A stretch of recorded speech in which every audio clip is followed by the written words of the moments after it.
Buat teman-temanku yang baru gabung, bisa cek di playlist untuk urutan videonya, dan bisa juga cek di playlist untuk judul barunya. Bab 192. Du Ziling dan dua pejuang lainnya dari Heaven Frigate Kingdom terluka oleh Yu Lingsu. Du Ziling menduga bahwa dia tidak bisa mendapatkan harta apapun jika dia mencoba mengambilnya dengan paksa, dan dia mungkin juga mengambil beberapa dari siapapun yang memperoleh harta setelah dia turun untuk menyembuhkan luka. Du Ziling jelas tahu bahwa sesuatu yang besar pasti telah terjadi ketika peti emas terbang dan gemuruh dunia keluar. Harta karun Raja Naga yang tersembunyi mungkin telah muncul juga. Yang lain tidak muncul selain Bai Qiuxue dan Lu Li yang turun dengan selamat. Tentu saja, Du Ziling akan meragukan bahwa harta tersembunyi Raja Naga diambil oleh Bai Qiuxue dan Lu Li. Bai Qiuxue menderita luka serius, tetapi Du Ziling dan dua prajurit lainnya hampir pulih. Ketiganya semua berada di tahap tengah dari Soul Pond Realm. Namun, di pihak Bai Qiuxue, hanya Bai Xiashuang dan Bai Gu yang berada pada tahap seperti itu. Tiga kerajaan selalu menyimpan dendam terhadap Danau Pulau Seribu. Kedua belah pihak adalah musuh. Bagaimana Du Ziling tidak melakukan apa-apa? Sebelum mereka masuk ke dalam makam Raja Naga, keluarga telah memberikan perintah bahwa kehidupan tuan muda dan wanita dari keluarga terbesar tidak dapat dikompromikan. Tidak ada pembunuhan tidak sama dengan tidak menyakiti. Bahkan jika Du Ziling adalah untuk menghancurkan Bai Qiuxue dan yang lainnya, para prajurit yang kuat dari Heaven Frigate Kingdom masih bisa melindunginya. Apa yang harus ditakuti untuk Du Ziling? Ekspresi Bai Qiuxue menjadi dingin ketika dia melihat tatapan dingin keluar dari mata asmara Du Ziling. Sebelum dia bisa mengatakan apa-apa, Bai Xiashuang berteriak karena dia tidak bisa menahan amarahnya lagi. Du Ziling, apa maksudmu? Siapa kamu? Kenapa kita harus berbagi harta denganmu? Bai Xiashuang berteriak dengan amarah sehingga dia sedikit memikirkan kata-katanya sendiri. Para prajurit di sisi Du Ziling menjadi bersemangat karena mereka berpikir Bai Qiuxue dan Lu Li benar-benar mendapatkan harta tersembunyi Raja Naga. Bai Qiuxue sedang tidak ingin melakukan penjelasan lagi saat dia melihat mata serakah mereka. Dia berkata dengan lembut, Du Ziling, apakah Anda ingin memancing di air yang bermasalah? Jika Anda ingin menggunakan kekerasan, Anda harus memikul konsekuensinya sendiri. Hahaha. Du Ziling tertawa terbahak-bahak. Dia menggelengkan kepalanya dan berkata, Bai Qiuxue, kamu sangat terluka. Mengapa kamu begitu percaya diri? Aku tidak menggertak wanita. Aku hanya ingin setengah dari harta tersembunyi Raja Naga. Jangan memaksakan untuk mengambil itu dengan paksa. Kau gadis yang lembut dan cantik. Jika aku benar-benar memutuskan salah satu kakimu, kau akan sulit menemukan seseorang untuk dinikahi. Juga, orang-orangku mengagumi kamu dan Nona Suang karena lama. Bagaimana jika mereka tidak bisa mengendalikan diri dan melakukan? Petik 2 tanda seru petik 2. Bai Xiashuang benar-benar marah, seperti induk singa. Cincin di tangannya berkedip dan sebuah busur indah muncul di tangannya. Tanda bulan sabit ungu di lehernya juga bersinar. Dia siap untuk mengambil tindakan. Bai Rong dan Bai Gu juga marah. Mereka semua menghunuskan senjata mereka, siap melakukan sesuatu. Namun, Bai Qiuxue menenangkan semua orang. Dia memandang Lu Li dan berkata, Tuan Muda Lu, dapatkah kamu membantu saya? Lu Li mengangkat bahu dan berkata, saya sangat senang membantu Anda, Nyonya Qiuxue. Baik, Bai Qiuxue menjawab, menunjuk ke Du Ziling dan lebih dari 10 prajurit di belakangnya, patahkan kaki mereka. Apa? Keributan besar melanda tempat itu. Bai Qiuxue menyeret Bai Xiashuang dengan dia untuk berjalan ke kejauhan.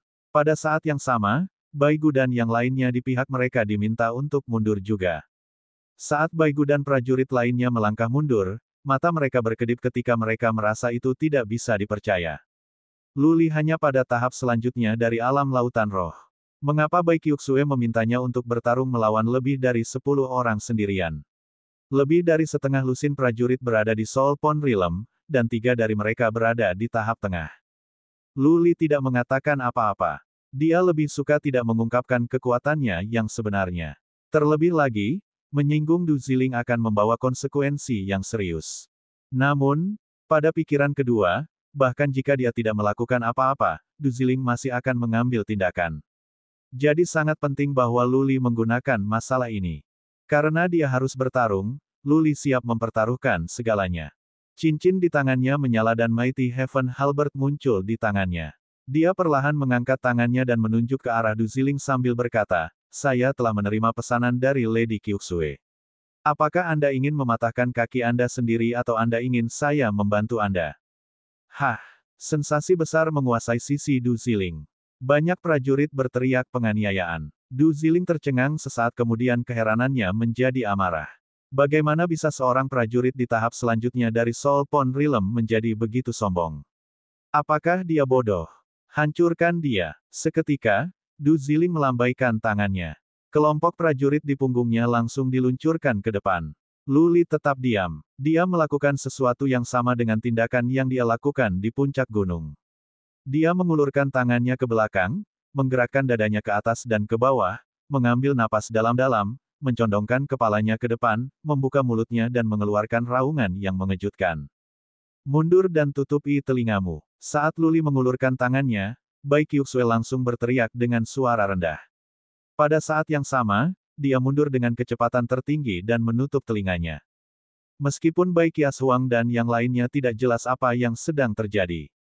Namun, melihat Bai Kyuxue memerintahkan mereka dengan sangat serius, mereka dengan cepat melangkah mundur dan menutup telinga mereka dari insting. Roar! Teriakan saat deru harimau dan naga keluar. Ruang di depan Luli beriak, dan gelombang angin kencang menyerbu ke depan yang mencambuk jubah semua orang di depannya. Bang! Bang! Bang! Lebih dari 10 orang semuanya jatuh ke tanah. Mereka meletakkan tangan mereka di telinga mereka. Otot-otot di wajah mereka bergetar, dan darah keluar dari mulut, sudut telinga, hidung, dan telinga mereka. Seolah-olah jiwa dari mereka semua ditusuk oleh jarum beberapa kali saat ini. Mereka berguling-guling di tanah dengan kepala di tangan, dan melolong. Desir, Luli bergerak. Dia menembak dirinya sendiri ke depan seperti pedang yang tajam. Dia mengayunkan halberd surgawi yang perkasa untuk memotong kaki Du Ziling, dengan ringan. Bai Kyuxue memintanya untuk mematahkan kaki mereka tetapi tidak untuk menghancurkannya. Jadi Luli mengendalikan kekuatannya. Retak. Tulang kaki Du Ziling retak. Luli sekali lagi menyapu perkasa surga halberdnya dan 2 orang dikirim ke terbang.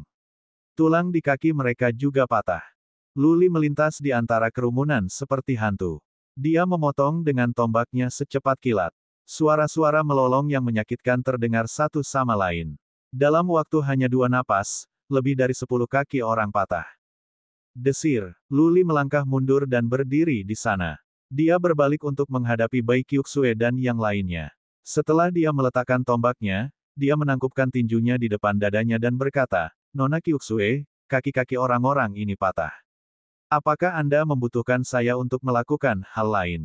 Diam. Keheningan jatuh di sisi Bai Kyuxue. Tidak ada yang mengatakan apapun.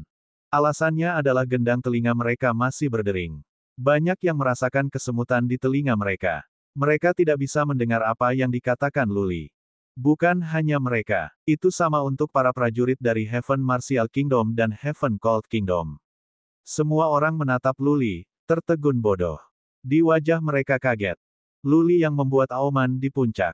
Bai Kyuxue bergumam, linglung, seolah-olah dia telah melihat hantu di siang hari bolong. Raungan keras Luli benar-benar menggulingkan persepsinya tentang Wu Dao. Di Gurun Utara, ada perbedaan yang jelas dari prajurit. Pada dasarnya, para prajurit dari peringkat yang lebih rendah akan merasa sangat sulit untuk membunuh orang-orang dari peringkat yang lebih tinggi, kecuali seorang prajurit memiliki skill bloodline tingkat sangat tinggi. Sebagai contoh, bulan ungu Bai Siashuang dapat memungkinkannya untuk membunuh prajurit dari tahap awal dari Soul Pond Realm di bawah serangan diam-diam jika dia berada di puncak Spirit Sea Realm. Namun, itu pastilah serangan menyelinap. Luli menghancurkan sekelompok prajurit dari Soul Pond Realm, adil dan terhormat. 3 dari prajurit yang terluka berada di tahap tengah dari Soul Pond Realm. Dia membuat yang lain tidak memiliki kekuatan untuk melawan. Dia telah menghancurkan mereka, adil dan jujur. Apa gemuruh itu? Mungkinkah keterampilan Suan tingkat tinggi?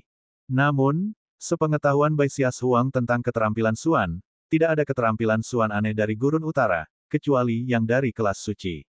Yang sedang berkata, hanya ada 1 orang dari seluruh Danau 1000 Pulau yang menguasai tingkat suci Suan Skill, IE. Penjara orang tua surga. Terlebih lagi, dia telah menghabiskan 3 tahun sebelum dia mengandung keterampilan Suan. Jika itu bukan semacam keterampilan Suan, maka itu pasti skill garis darah. Masalahnya adalah Luli tidak memiliki garis keturunan. Karena dia bukan warrior bloodline, bagaimana dia bisa memiliki skill bloodline? Bai Xiaohuang tidak bisa mengetahuinya. Bai Qiuxue, di sisi lain, memikirkan satu kemungkinan. Dia menatap Luli dengan alisnya dirajut. Kemudian dia bergumam, mungkinkah itu suan keterampilan legendaris, tingkat tinggi dari kategori yang mempengaruhi jiwa. Bab 193. Raungan dari Luli menakuti surga dan menggerakkan bumi. Bai Qiuxue dan yang lainnya masih merasakan gendang telinga mereka sakit dan jiwa mereka geli meskipun mereka berada lebih dari 1000 kaki jauhnya. Mengingat gemuruh di puncak gunung, Bai Qiuxue ingat bahwa pada saat itu, dia tidak bisa mendengar apa-apa. Seolah-olah dia benar-benar kehilangan segala bentuk sensasi. Dia tidak akan tahu bahkan jika dia akan dibunuh siapapun di negara bagian itu. Itu berarti bahwa jiwanya hancur yang membuatnya tidak bisa berpikir, atau merasakan dari luar.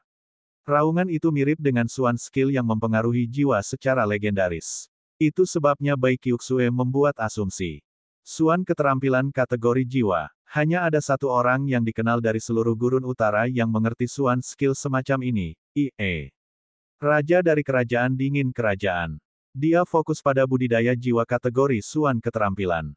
Begitu dia menggunakan keterampilan suan seperti itu, bahkan penjara Out of Heaven akan merasa sulit untuk berurusan dengan. Luli tidak memiliki tanda garis darah padanya yang merupakan fakta sulit. Oleh karena itu, Bai Qiuxue yakin bahwa dia tidak bisa menguasai segala skill bloodline. Suan skill dari kategori jiwa adalah satu-satunya penjelasan. Apakah dia mendapatkannya dari makam Raja Naga? Bai Qiuxue pernah membaca informasi tentang Luli. Jika Mingyu tidak datang selama pertarungan di Pulau Evil Darah, Luli akan lama hilang. Ketika mereka sampai di puncak barusan, dia hampir terbunuh oleh Yu Lingsu. Oleh karena itu, tidak mungkin Luli telah mempelajari suan skill ini sejak lama. Dia pasti baru merasakannya baru-baru ini. Saat memikirkan ini, Bai Qiuxue bahkan menjadi cemburu. Dengan keterampilan suan dan kecepatan kultivasinya yang cepat, selama dia tidak mati terlalu dini, Luli akan tumbuh menjadi prajurit yang kuat yang berdiri di puncak gurun utara cepat atau lambat. Kenapa Luli menjadi begitu kuat? Su Fangfei dan banyak lainnya bingung. Su Fangfei selalu tidak menyukai Luli. Baginya, Luli dan keluarga Liu hanyalah lebih dari puluhan anjing gelandangan yang melarikan diri dari dunia luar. Mingyu pasti telah melakukan kesalahan. Bagaimana mungkin Luli menjadi tuan muda? Mingyu tidak pernah muncul lagi. Dia juga tidak mengirim pesan ke keluarga Su. Ini telah meyakinkan Su Fangfei tentang keyakinannya. Pertama kali dia pergi ke Pulau Jahat Darah dengan Su Yaoyang, dia merasa Luli terlalu sombong. Kemudian, pada jamuan ulang tahun Su Chen, Luli memprovokasi Bai Xiaohuang di siang hari bolong, yang memperburuk kesannya pada Luli. Seorang udik dari luar, seorang pejuang yang tidak penting di alam laut roh, Luli memiliki karakter yang tidak murni yang dibangun di tulang belulangnya. Su Fangfei sangat membenci Luli. Omong kosong yang dia pandang rendah membuat demonstrasi kekuatan hari ini. Dia mematahkan kaki lebih dari 10 prajurit sendirian. Bagaimana bisa Su Fangfei membelinya? Bagaimana mungkin dia tidak kaget? Pang, beraninya kamu mematahkan kakiku. Aku akan mengambil nama keluargamu jika aku tidak membunuhmu. Ah! Du Ziling sadar. Dia berteriak sambil menjerit kesakitan. Matanya yang asyik dipenuhi amarah dan kekejaman. Jika itu Bai Qiuxue, atau Ye Yuhan atau Yu Lingsu atau orang lain yang patah kakinya, dia tidak akan begitu keterlaluan. Luli bukan siapa-siapa. Sekarang Luli patah kakinya di hadapan semua. Dia malu dan mendidih karena marah. Beberapa tuan muda lainnya dikutuk dengan Du Ziling. Luli terganggu oleh suara itu sehingga dia berbalik. Tanpa berkata apa-apa, dia bergegas menuju para pejuang itu. Melihat ini, Du Ziling dan prajurit yang terluka lainnya tidak berani berteriak lagi. Tanda segitiga kecil di leher Du Ziling menyala saat dia siap untuk menyerang kapan saja. Roar! Sekali lagi, Luli memberikan raungan naga yang membuat semua orang berdarah dari hidung dan mulut mereka. Mereka semua memeluk kepala mereka dan berguling-guling di tanah.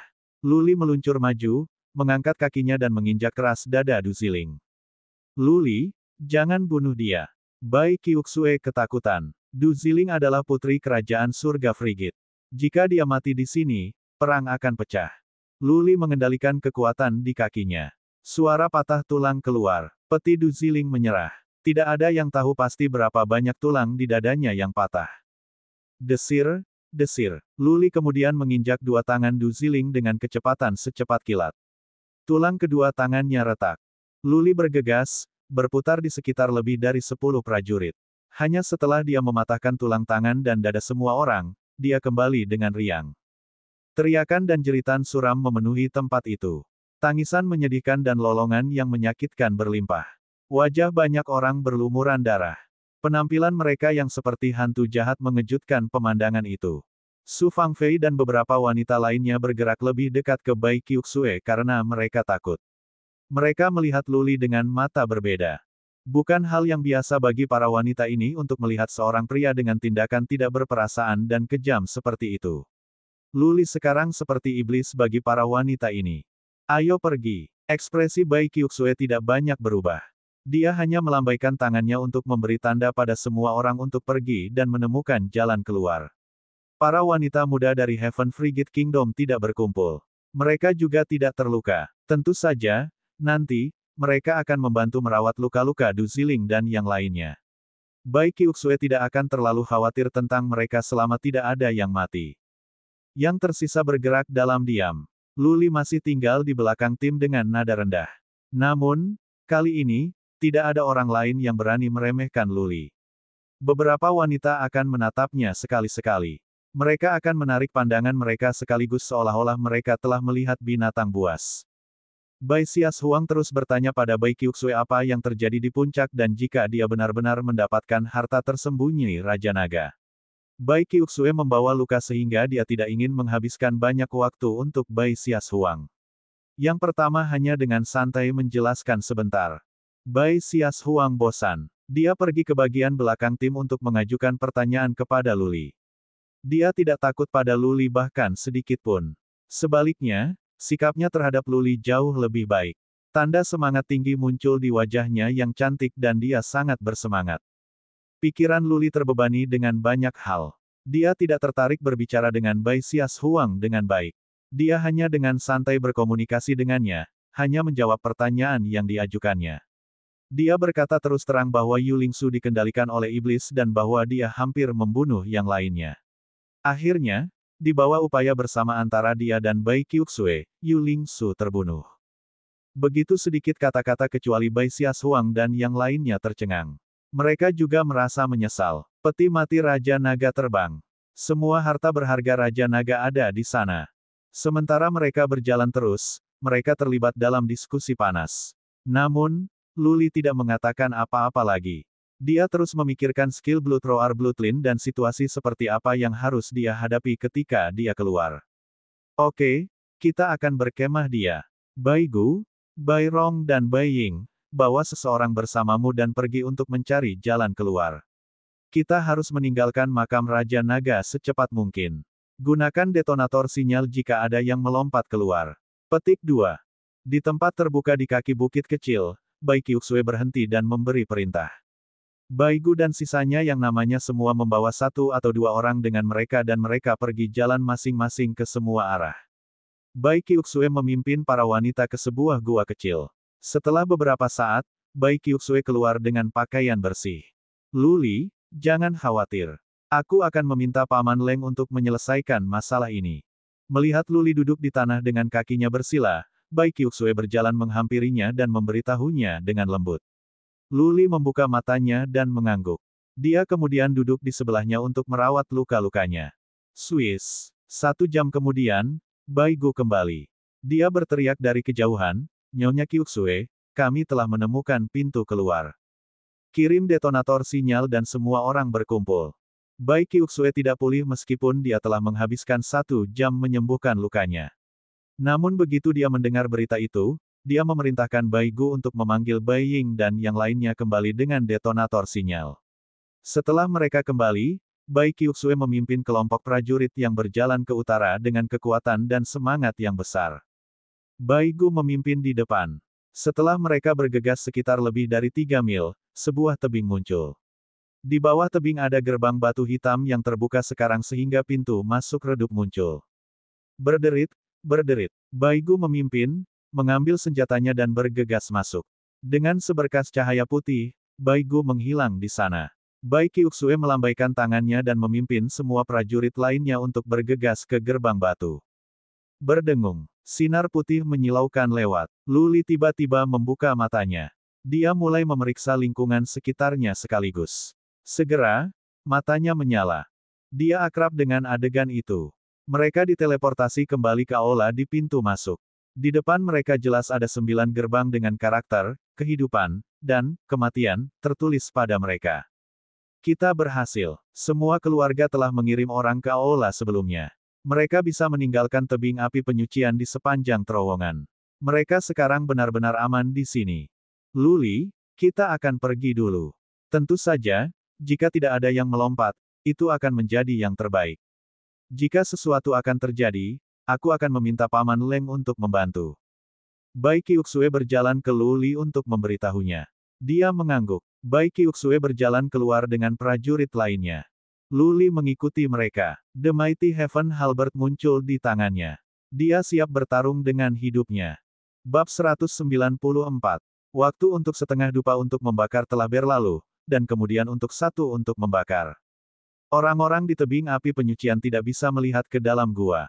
Begitu juga sebaliknya. Lu Li mengira bahwa karena waktu untuk satu dupa untuk membakar telah berlalu, Bai Qiuxue pasti menemukan Bai Leng. Bersembunyi di sini lagi tidak ada gunanya. Setelah beberapa pemikiran, Lu Li melepas topeng hantunya. Bai Qiuxue mengatakan keluarga Yu mungkin telah melihat adegan di mana dia membunuh Yu Lingsu. Saat itu, Lu Li mengenakan topeng hantu. Saat ini, melepasnya akan lebih mudah menyesatkan orang. Kemudian Lu Li menyingkirkan halberd surga yang perkasa juga. Selanjutnya, dia melangkah keluar dari lorong itu. Dengan seberkas cahaya putih yang lewat, Lu Li merasa seperti dia muncul di udara dan dia jatuh. Segera, seorang pria terbang ke Lu Li, meraih bajunya dan kemudian membawa Lu Li ke arah kiri depan. Cincin di tangan Lu Li bersinar dan dia siap menggunakan Dragon Roar kapan saja. Hanya setelah dia melihat dengan jelas itu adalah Bai Gu, Lu Li menurunkan penjaganya. Bai Gu meraih Lu Li dan mereka terbang ke arah kiri depan di mana ada kapal besi lapis baja yang diparkir di sana. Bai Qiuxue, Bai Xiaohuang dan yang lainnya semuanya ada di sana. Bai Leng, Lu Li melihat seorang pria parubaya berambut putih berdiri di atas kapal. Dia merasa tenang. Bai Qiuxue telah meminta Bai Leng untuk membantu agar keselamatan Lu Li harus diamankan, kan? Tunggu. Tepat pada saat itu, dari atas tebing api penyucian datang sebuah teriakan sekeras petir. Kekuatan psikis dari 5 orang terkunci pada Lu Li. Suara lain yang akrab bagi Lu Li keluar, pria itu seperti pembunuh yang membunuh Yu Lingsu. Hentikan dia. Desir, desir, desir. 5 pria terbang turun dari tebing. Lu Li melihat ke sana. Kelima pria itu kuat dan perkasa. Salah satu dari mereka kenal dengan Lu Li, Yu Feijia, Tuan Yu. Meskipun Lu Li terluka parah malam itu di Kabupaten Wuling, dia masih melihat penampilan Lord Yu dengan jelas dari dalam benteng batu. Tuan Yu meninggalkan kesan yang cukup dalam pada Lu Li. Keluarga Yu benar-benar mengirim seseorang ke sini. 5 dari alam abadi. Pikiran Lu Li terbebani. Ekspresi Bai Gu sangat berubah. Bai Xiaohuang dan yang lainnya yang berada di atas kapal juga tampak cemas. Hanya Bai Qiuxue yang tetap tenang. Punuk dingin keluar. Deretan kekuatan dingin ketika gletser 1000 tahun menyebar. Bai Leng berkata, orang-orang dari keluarga Yu, apa yang kamu inginkan? Seseorang dari keluarga Yu siap untuk pergi langsung dan membunuh Lu Li. Mendengar kata-kata Bai Leng, dia ragu-ragu. Bai Leng terlalu kuat dalam pertarungan. Tak satu pun dari 5 akan cocok untuk Bai Leng dalam pertarungan 1 lawan 1. Berdengung. Seorang prajurit yang kuat dari keluarga Yu mengeluarkan kereta kuno. Kelimanya naik. Bai Gu merasa lega. Dia membawa Lu Li dan melanjutkan perjalanan menuju kapal besi lapis baja. Akhirnya, mereka berhasil mendarat di Geladak. Meskipun Lu Li berdiri tidak jauh dari Bai Leng, dia masih tidak merasa aman karena 5 garis kekuatan psikis terus menguncinya. Niat pembunuhan yang mendalam membuat Lu Li jatuh ke ruang bawah tanah es. Dia tidak berani bernapas. Pejuang yang kuat pada tingkat seperti itu bukanlah seseorang yang bisa dia ganggu. Setiap langkah dari mereka akan menghancurkannya. Kelima pria dari keluarga Yu berdiri di atas kereta emas, lebih dari 1000 kaki jauhnya dari kapal besi. Yu Feijia memandang Luli lebih dekat. Niat membunuh di mata Yu Feijia menjadi lebih dalam. Dia berkata dengan dingin, kupikir itu orang lain. Itu kamu, kecil. Pejuang kuat lainnya dari keluarga Yu terkejut. Yu Feijia menjelaskan dengan suara rendah, namanya sepertinya bagi Luli. Dia adalah saudara perempuan dari Fire Phoenix Bird. Oh, seketika, 4 orang lain dari keluarga Yu dipenuhi keinginan untuk membunuh. Yang lebih tua dari mereka dengan rambut abu-abu dan huknose melirik Luli dan pada akhirnya, matanya terkunci pada Bai Leng. Dia berkata dengan suara yang dalam, Tuan Leng, Yu Lingsu, tuan muda keluarga kita sudah mati. Pria ini di sini adalah pembunuhnya. Tolong berikan dia kepada kita. Desir, desir, desir. Bai Xiashuang dan yang lainnya tampak mengerikan. Bai Ying dan beberapa orang lainnya tampak depresi. Bai Qiuxue memandang semua yang lain dan mengalami penyesalan. Dia seharusnya meminta semua pria ini untuk pergi ke kabin. Mereka semua tampak sangat khawatir. Bukankah mereka secara praktis memberitahu keluarga Yu bahwa Luli adalah pembunuh Yu Lingsu? Rambut Bai Leng seputih salju dan wajahnya sedingin besi, sangat mengesankan. Dia menatap lelaki tua keluarga Yu dengan acuh tak acuh dan berkata, Yu Feinong, apakah Anda terlalu maju ke usia Anda sehingga Anda bingung? Apa rilem pria ini? Tahap selanjutnya dari alam laut roh. Saya pikir anak muda Anda Master seharusnya berada di tahap tengah dari Soul Pond Realm, kan? Dia juga memiliki Bloodline tingkat 6. Pria muda ini dapat membunuh Yu Lingsu. Kamu mengganggu kami. Apakah kamu ingin bertengkar dengan Pulau Seribu Danau? Bagus. Mata Luli dan Bai Qiuxue bersinar sedikit. Kata-kata Bai Leng terdengar mendominasi dan kasar, tetapi mereka juga masuk akal. Siapapun yang tidak terbiasa dengan kebenaran akan diyakinkan olehnya. Ada 3 kapal besi lapis di dekatnya total. Banyak pejuang yang kuat telah terkejut dan mereka berdiri di geladak, menikmati pertunjukan. Mendengar kata-kata Bai Leng, beberapa prajurit memindai Luli dengan kekuatan psikis mereka. Banyak yang menunjukkan tanda-tanda keraguan. Luli hanya pada tahap selanjutnya dari alam lautan roh, jadi bagaimana dia bisa membunuh Yu Lingsu? Banyak pejuang kuat keluarga di kapal besi tidak khawatir terlalu banyak bahkan setelah mereka mendengar Yu Lingsu mati sejak jimat-jimat kehidupan dari tuan muda dan perempuan mereka tetap utuh. Ini pertanda mereka masih hidup. Sekarang Bai Qiuxue dan yang lainnya bisa keluar, para murid keluarga mereka secara alami bisa keluar juga.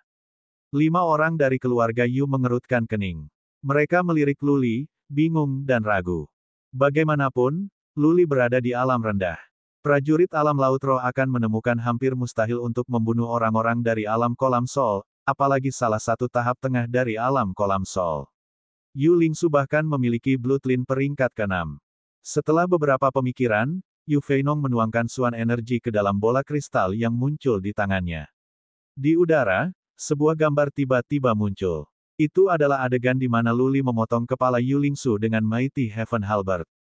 Tidak apa-apa. Tidak apa-apa. Luli merasa lega. Untungnya, dia tidak mengenakan topeng hantu dan halberd surga yang perkasa sekarang.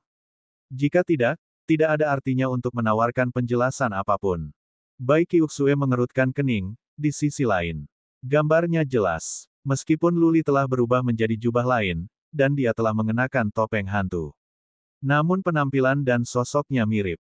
Itu dia. Yu Feijia berteriak setelah dia membandingkan. Pedang emas muncul di tangannya. Tanda pedang biru di lehernya berkilau. Niat membunuh menyebar seperti gelombang. Yu Feijia, aku akan membunuhmu dengan satu gerakan jika kamu berani melakukan apapun. Bai Leng melangkah maju, menghalangi semua pengaruh niat membunuh. Luli dan Bai Qiuxue dan yang lainnya merasa lega sekaligus. Pedang lunak perak muncul di tangan Bai Leng. Tanda bulan sabit ungu menyala di lehernya. Dia juga memiliki Bloodline peringkat ke-7. Gelombang niat membunuh darinya bahkan lebih dalam. Dia menatap dengan dingin pada 5 pria dari keluarga Yu dan berkata, beraninya kau membunuh prajurit Danau Pulau Seribu tanpa bukti. Apakah Anda, keluarga Yu, ingin dihancurkan? Saya telah mengirim pesan ke keluarga Anda Patriark. Bergeraklah, aku menantangmu. Petik 2. Desis, desis. Banyak yang terengah-engah karena kata-kata Bai Leng. Kekuatan penjara orang tua surga terkenal di Danau Pulau Seribu. Suatu ketika, Seorang leluhur dari keluarga kerajaan surga tingkat 4 terpaksa menggunakan kekuatan di Danau Pulau Seribu. Penjara orang tua dari surga membunuh semua pejuang kuat keluarga tingkat 4 di bawah hidung patriark keluarga-keluarga Si. Bertahun-tahun yang lalu, 3 keluarga kerajaan memanggil banyak pejuang yang kuat dari 3 kerajaan untuk melancarkan serangan di Danau Pulau Seribu. Namun pada akhirnya, mereka kehilangan tentara dan jenderal, dan mundur dengan malu. Dalam daftar Panglima Perang Danau Seribu Pulau, penjara orang tua surga peringkat No. 3. Dia telah hidup lebih dari 2000 tahun. Jika dia khawatir, angin busuk dan hujan darah akan menyapu gurun utara. Bai Leng, kamu sangat arogan. Tepat pada saat itu, tawa dingin keluar. Seorang lelaki tua berjubah hijau kuno dari kapal lapis baja berjalan ke geladak. Dia adalah yang paling kuat dari orang-orang yang memimpin tim Si Family. Lelaki tua berjubah hijau itu melemparkan pandangan acuh tak acuh ke Bai Leng dan berkata, Bai Leng, keluarga Yu kali ini kehilangan tuan muda, seorang jenius dengan bloodline tingkat 6. Kali ini, kami telah sepakat bahwa tidak ada pembunuhan adalah diizinkan di sana.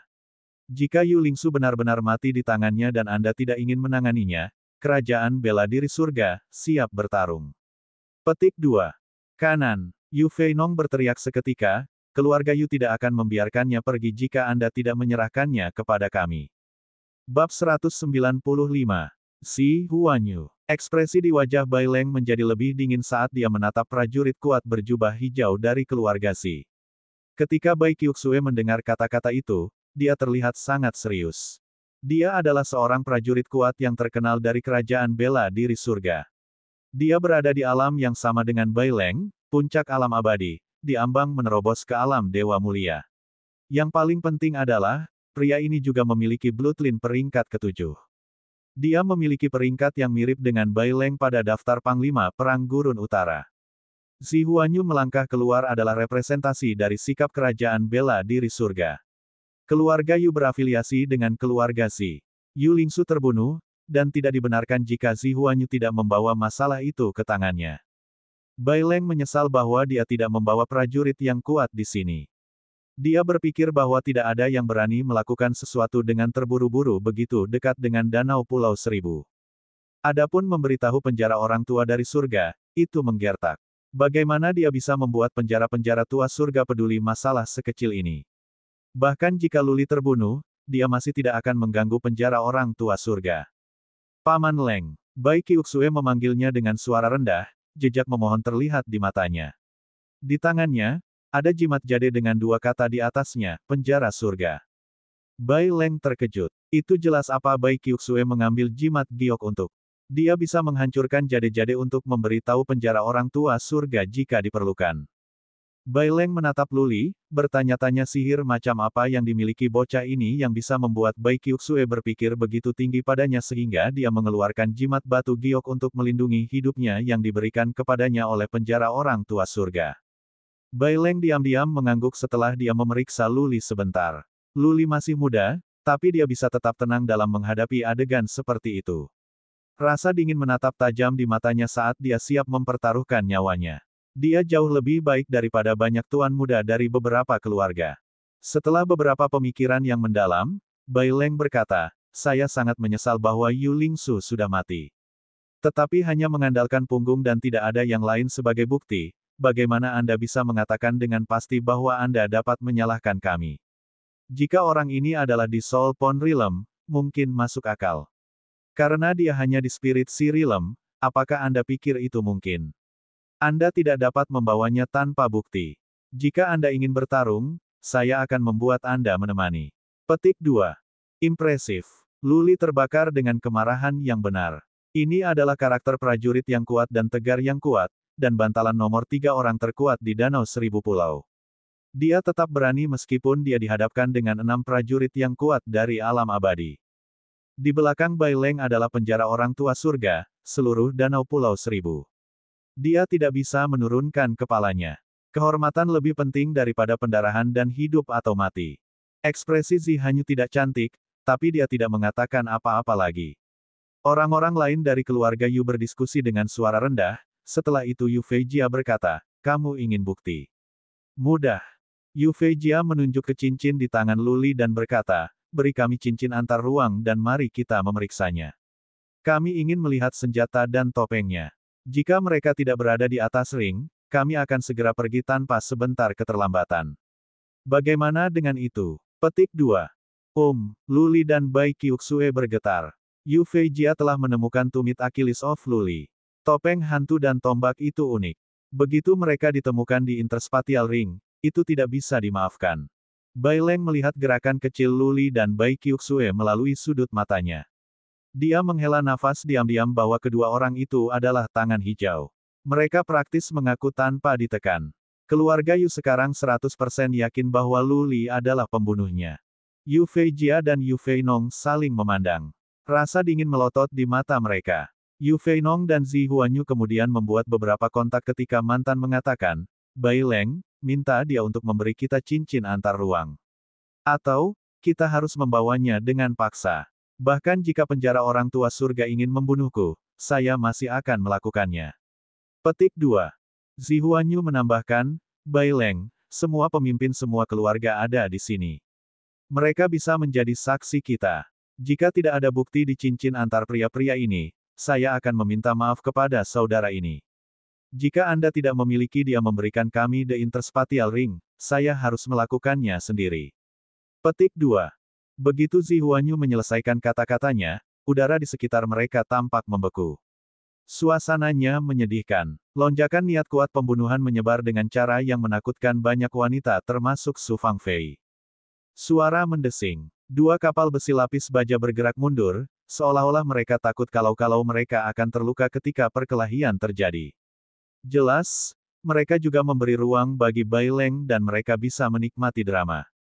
Bai Leng berkonflik. Luli tentu saja adalah bakat, tetapi bukan salah satu dari keluarga Bai. Juga, dia belum membangunkan Bloodline. Sejauh yang dipikirkan Bai Leng, prestasi Luli akan terbatas. Namun, Bai Qiuxue memohon padanya dan Nyonya Yan berkunjung kepadanya, memintanya untuk merawat Luli sebelum mereka pergi. Jika Luli tidak membunuh siapapun, tentu saja Bai Leng tidak akan ragu. Masalahnya adalah Yu Lingsu memang meninggal di tangan Luli. Tidak peduli bagaimana itu terjadi, keluarga Yu harus mencari keadilan sekarang bahwa Yu Lingsu sudah mati. Zi Huanyu juga membutuhkan penjelasan. Saat ini, alasan condong ke surga Martial Kingdom. Paman Leng. Bai Qiuxue sekali lagi memanggil namanya dengan suara rendah. Bai Leng berbalik, menatap mata Bai Qiuxue yang cantik dan melihat dorongan kuat untuk memohon di matanya. Bai Leng melambaikan tangannya, menghela nafas dan memberi isyarat kepada kepala patriark keluarga Ding Gui. Ding Gui memahaminya. Dia bergegas ke kabin seperti kilat. Kapal besi lapis baja melotot dan berlari menuju Danau Pulau Seribu seperti bintang jatuh. Suara mendesing. Pada saat yang sama, Bai Leng menendang mundur ke geladak. Dia terbang menuju Yu Feinong dan yang lainnya. Dari perutnya muncul sebuah altar 9 lapis tempat ia mendarat. Dia mengarahkan pedangnya pada Yu Feinong dari kejauhan dan berkata, karena kamu ingin membawanya dengan paksa, maka tidak ada yang tersisa untuk dikatakan. Ayo, dan bertarunglah denganku. Jika kamu bisa membunuhku, silakan membawanya. Petik 2. Altar 9 lapis, tentu saja, sebagai roda nasib Bai Leng. Seorang pejuang akan mulai melemparkan Fate Wheel ketika mencapai Fate Wheel Realm. Ketika prajurit itu mencapai puncak alam roda takdir, 3 roda takdir akan dibangun satu sama lain. Ketika seorang prajurit mencapai puncak alam abadi, 9 akan dibangun satu sama lain. 9 roda nasib akan saling melengkapi dan kekuatan akan meningkat. Juga, mereka bisa mengukir aturan Dao yang ajaib dan Arcanum menjadi roda takdir yang bisa mengubah roda takdir menjadi senjata untuk membunuh dengan kekuatan mengerikan. Setelah nasib roda terbang, itu berarti Bai Leng telah menunjukkan kekuatannya. Yu Feijia dan 2 leluhur lainnya dari keluarga Yu terkejut. Kekuatan tempur Bai Leng terkenal di Gurun Utara. Jika dia bertarung dengan kekuatan penuh, mungkin saja kelima keluarga Yu akan mati di sini. Yu Feinong mendengus dingin. Garis cahaya keemasan melotot dari perutnya. Roda nasib besar 8 lapis muncul di udara ketika dia berteriak, Bai Leng, sekarang kamu tidak akan mendengarkan alasan, mari kita bertarung. Gurun Utara milik semua orang di Gurun Utara, bukan ke Pulau Seribu. Lake, petik 2. Suara mendesing. Yu Feinong terbang ke roda nasib besar 8 lapis dan berlari menuju Baileng. Yu Feijia dan yang lainnya juga merilis nasib roda mereka setelah mereka memutuskan. Nasib roda Yu Feijia adalah 6 lapis, dan 3 lainnya bertingkat 4. Biaya. 3 pria berteriak dan bergegas maju dengan Yu Feinong. Yu Feijia tetap di belakang, memperlambat kecepatan roda nasib 6 lapisnya. Buka. Baileng meraung. Bulan ungu di lehernya bersinar dan tiba-tiba terbang ke roda takdir 9 lapis. Tiba-tiba berpisah dan berubah menjadi 9 yang terpisah yang berputar keras.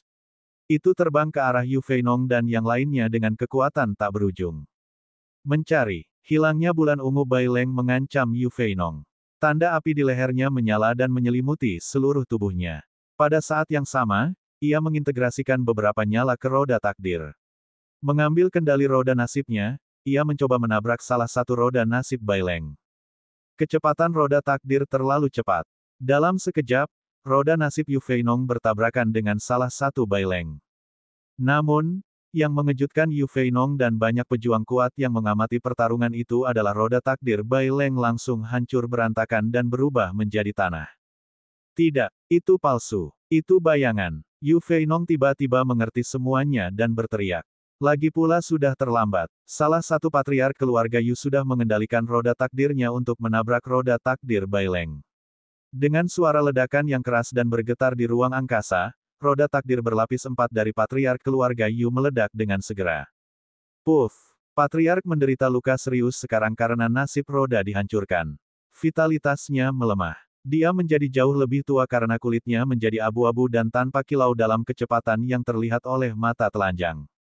Dia jatuh ke bawah seperti layang-layang yang terputus dari tali.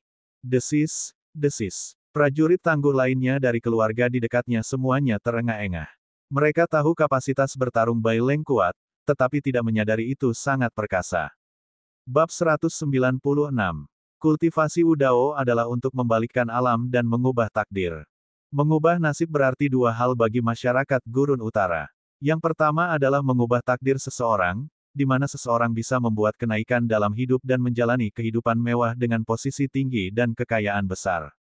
Makna lain adalah mengubah harapan hidup seseorang dan memperpanjang umur. Satu nasib roda bisa memberi prajurit 500 tahun lagi. Ketika seorang pejuang mencapai puncak alam abadi, secara teoritis, 9 roda takdir akan memberi prajurit itu 4.500 tahun kehidupan. Tentu saja, ketika roda takdir meningkat jumlahnya, kehidupan yang diperpanjang kemudian tidak akan sebanyak 500 tahun. Tidak ada yang bisa hidup lebih dari 4.000 tahun. Yang sedang dikatakan, ketika mencapai puncak alam roda nasib, prajurit itu akan memiliki 2.000 atau 3.000 tahun untuk hidup. Budidaya prajurit akan semakin sulit karena bahan mistis yang dibutuhkan akan lebih besar jumlahnya. Bahkan keluarga besar akan merasa sulit untuk menemukan semua bahan, apalagi seorang pejuang tunggal. Setiap terobosan ke ranah berikutnya akan membutuhkan banyak waktu. Tanpa umur panjang, bagaimana mungkin seorang pejuang terus membuat terobosan atau membalikkan alam? Membalikkan alam dan mengubah takdir. Yang terakhir harus dicapai terlebih dahulu sebelum alam dapat dibalik. Karena itu, fate will sangat penting bagi seorang pejuang. Setelah nasib roda dihancurkan, itu akan berakibat fatal bagi pejuang ini. Tidak hanya vitalitasnya akan dilemahkan, hidupnya pada dasarnya akan hancur. Tingkat keberhasilan casting roda takdir lain akan sangat berkurang, kecuali bahan mistis langka yang tak terhitung jumlahnya digunakan. Di sisi lain, jika roda nasib tidak akan dibangun kembali, prajurit itu akan mati karena usia tua. Satu langkah dari Baileng telah menghancurkan roda nasib 4 lapis patriark keluarga Yu. Nasib leluhur disegel. Tidak mungkin keluarga Yu akan menghabiskan banyak uang untuk membantunya membangun kembali roda nasibnya. Satu-satunya akhir yang mungkin menunggunya adalah kematian. Tidak ada seorang pun di sini yang peduli tentang hidup atau mati sang patriark. Apa yang mereka pedulikan adalah cara yang digunakan oleh Baileng.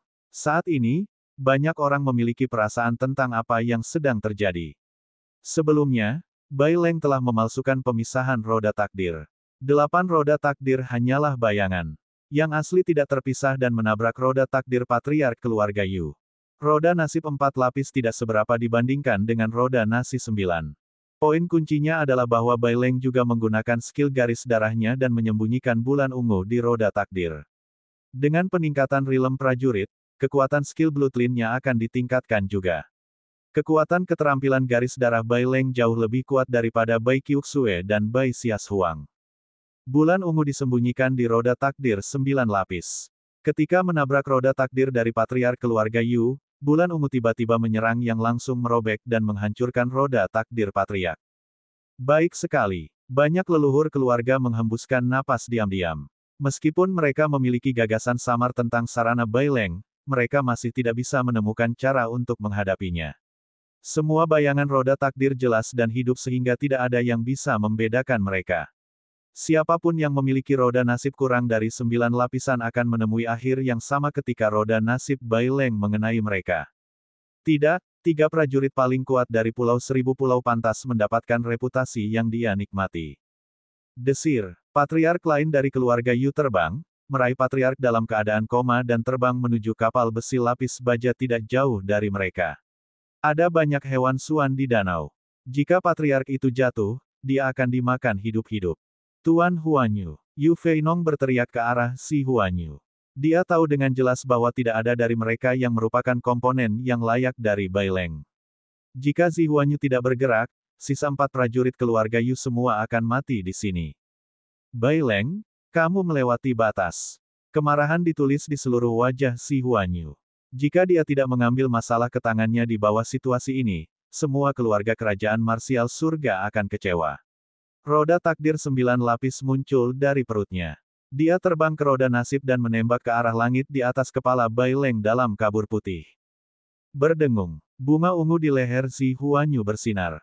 Roda takdir 9 lapis bersinar dalam 9 warna berbeda. Apa yang terjadi selanjutnya mengejutkan dan menggetarkan hati. Roda nasib 9 warna membentang sangat cepat, dengan kelopak bunga yang tak terhitung jumlahnya keluar darinya. Kelopak bunga menyelimuti area dengan radius beberapa ribu kaki.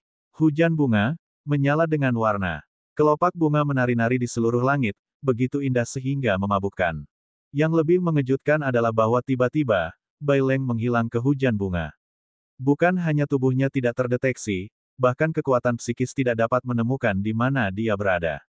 Tidak ada yang melihat serangan Bai Leng, baik.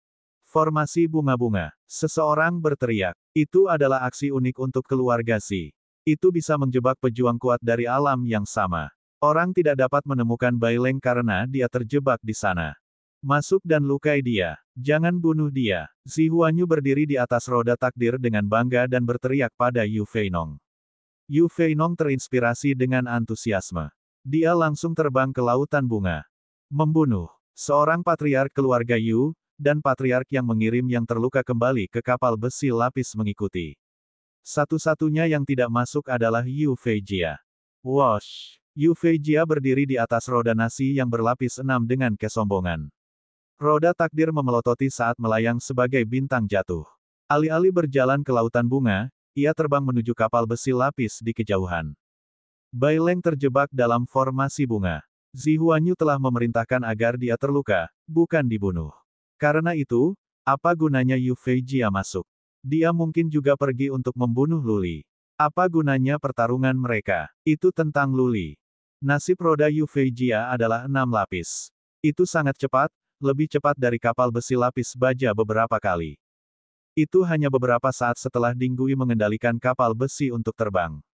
Dalam waktu hanya untuk lebih dari 10 napas, Yu Feijia telah menyusul kapal besi lapis baja.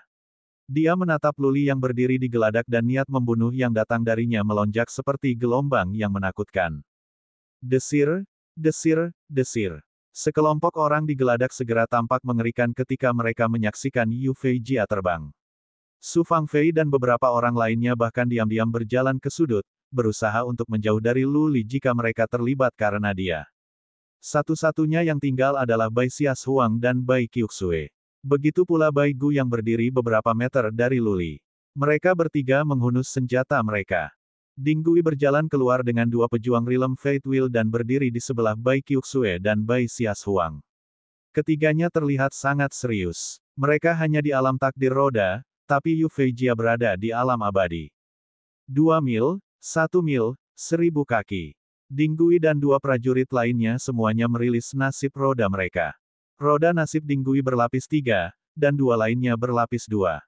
Luli mengulurkan tangannya, siap melakukan Dragon Roar-nya. Bai Qiuxue memegang jimat giok di tangannya dan mengangkatnya tinggi-tinggi. Jimat batu giok menyala saat dia berteriak, Yu Feijia, jika kamu berani menyerang, aku akan menghancurkan jimat batu giok dan nenek moyang kita akan berada di sini secara instan. Setiap prajurit dari keluarga Yu kamu yang datang kali ini akan mati. Ancaman Bai Qiuxue efektif. Yu Feijia mengendalikan roda takdirnya untuk berhenti saat dia mengalami pergulatan internal. Tentu saja, dia tahu dengan jelas siapa Bai Qiuxue dan Bai Xias Huang, dua favorit generasi muda penjara orang tua surga. Dia ingin mereka di sekitarnya untuk berkultivasi dan memberikan bimbingan. Jimat jade itu nyata. Setelah itu rusak, mungkin penjara tua surga akan segera berangkat. Setiap keluarga besar di Gurun Utara memiliki pengalaman yang adil tentang perangai orang tua yang tidak pernah sekarat itu. Entah dia tidak melakukan apa-apa, atau dia pasti akan melukai seseorang. Mungkin beberapa prajurit keluarga Yu benar-benar akan dimakamkan di Danau Pulau Seribu.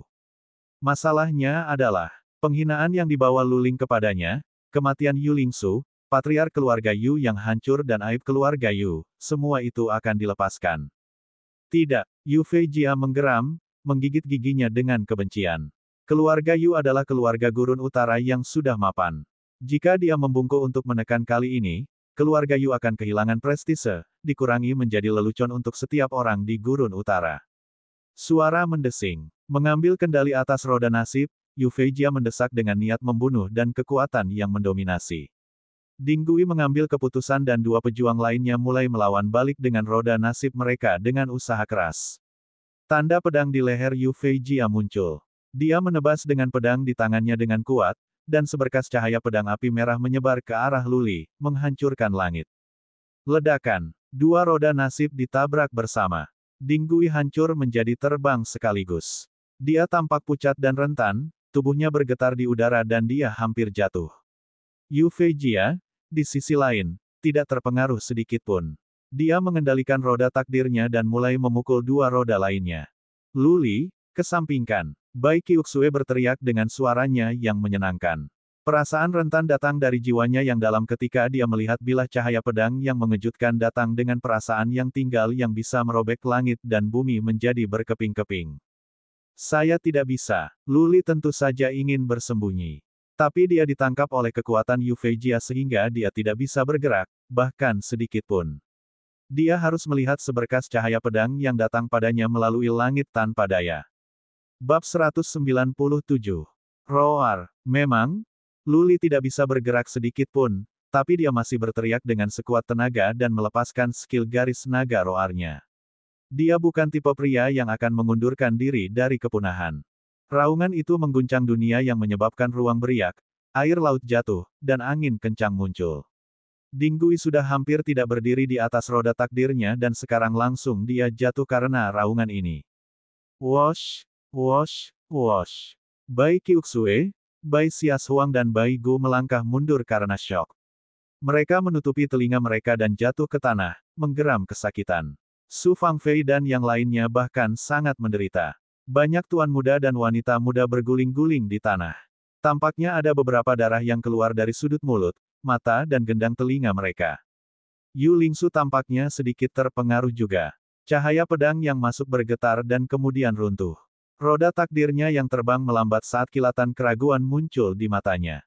Suara mendesing. Segera, Luli merasa tekanan padanya menghilang dan dia bisa bergerak lagi.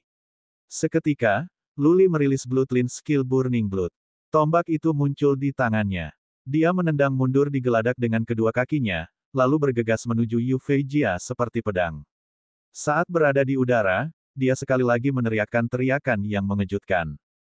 Suara apa itu? Semua prajurit yang kuat di kapal-kapal lapis baja besi jauh semua tertegun.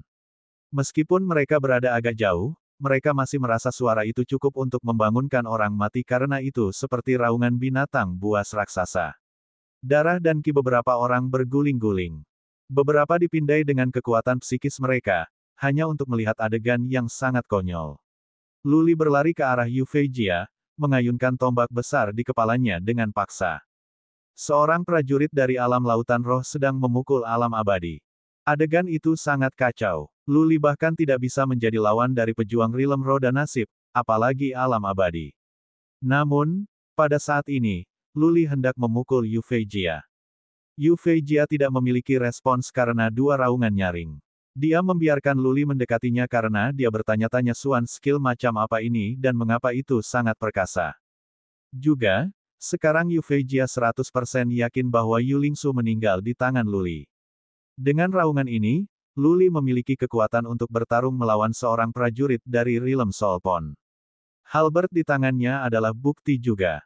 Ketika tombak itu datang kepadanya melalui langit, Yufei-Jia dengan dingin tertawa. Tanpa melakukan banyak hal, dia hanya mengulurkan tangan dan meraih tombak itu. Dia ingin membiarkan Luli melihat kekuatan seorang prajurit dari alam abadi dan membiarkan Luli memiliki rasa kekuatan seorang pejuang yang kuat. Bang! Dengan kekuatan angin dan guntur, tombak mendarat di tangan Yufei-Jia. Energi Suan di tangan Yufei-Jia berkilau karena terkondensasi menjadi sarung tangan energi Suan. Ledakan! Suara teredam keluar. Tangan Yufei-Jia bergetar sedikit dan jejak kejutan muncul di matanya. Dia tidak menyangka Luli akan sekuat itu. Wajah Luli menghadapi syok. Dia menggunakan semua kekuatannya dalam gerakan ini dan itu dihentikan oleh Yufei-Jia menggunakan tangannya. Juga, tangan Yufei-Jia tidak terluka sedikitpun. Luli ingin mengembalikan tombaknya kembali tetapi tidak bisa bergerak. Yufei-Jia mengayunkan tangannya dan Luli berputar dan tombaknya dikirim terbang. Nasib roda Yufei-Jia melotot. Sebelum Luli bisa bereaksi, sebuah tangan besar memegang lehernya dan dia tergantung di udara. Merasakan tangan seperti penjepit yang mencubit lehernya, Luli tidak bisa bernapas. Dia memelototi Yufei-Jia dan menendang perutnya dengan satu kaki menggunakan Suan energi. Bang! Di luar tubuh Yufei-Jia, energi Suan melonjak dan terkondensasi menjadi perisai. Seolah-olah Luli menendang pelat besi. Lalu dia membuat gerakan cepat secepat pencahayaan dan membidik kepala dan selangkangan Yufei-Jia. Dentang, dentang. Demikian pula, Yufei-Jia memadatkan satu perisai satu sama lain dengan energi Suan. Dia dengan mudah menangkis serangan Luli, lakukan saja apa yang bisa kamu lakukan dan mari kita lihat apakah kamu bisa meninggalkan goresan pada saya, kata Yufei-Jia dengan mencibir. Desir, Yufei-Jia memukul dada Luli dengan pedang yang ada di tangannya yang lain. Suara tulang pecah. Tulang rusuk di dada Luli pecah. Roar. Terlepas dari itu, Luli menelan rasa sakit, membuka mulutnya dan berteriak pada wajah Yufei-Jia. Pada saat yang sama, darah keluar dari mulutnya, menumpahkan seluruh wajah Yufei-Jia. Mereka begitu dekat sehingga Luli praktis berteriak ke telinga Yufei-Jia. Sedikit rasa sakit muncul di wajah Yufei-Jia. Dia menutup matanya karena insting karena darah dan dia mengurangi kekuatannya di tangan meraih Luli. Luli menggunakan upaya besar dalam mengayunkan lengannya dan memukul wajah Yufei-Jia dengan paksa. Pada saat yang sama, dia memukul perut Yufei-Jia dengan lututnya. Bang! Kali ini, reaksi Yufei-Jia tidak cukup cepat. Wajahnya berlumuran darah. Dengan kekuatan kontra, Luli melangkah mundur dan dia jatuh ke air. Aku akan mencabik-cabikmu. Di saat kecerobohan, Yufei-Jia dipukul dan ditendang oleh Luli. Meskipun pada akhirnya dia sadar dan tidak mengalami luka yang terlalu serius, dia masih merasa malu karena beberapa kekuatan psikis terkunci pada mereka. Pada awalnya, dia ingin Luli memiliki perasaan putus asa dan mati dalam putus asa. Sekarang, sebaliknya, dia dipermalukan. Dia terbang ke bawah karena marah sekaligus.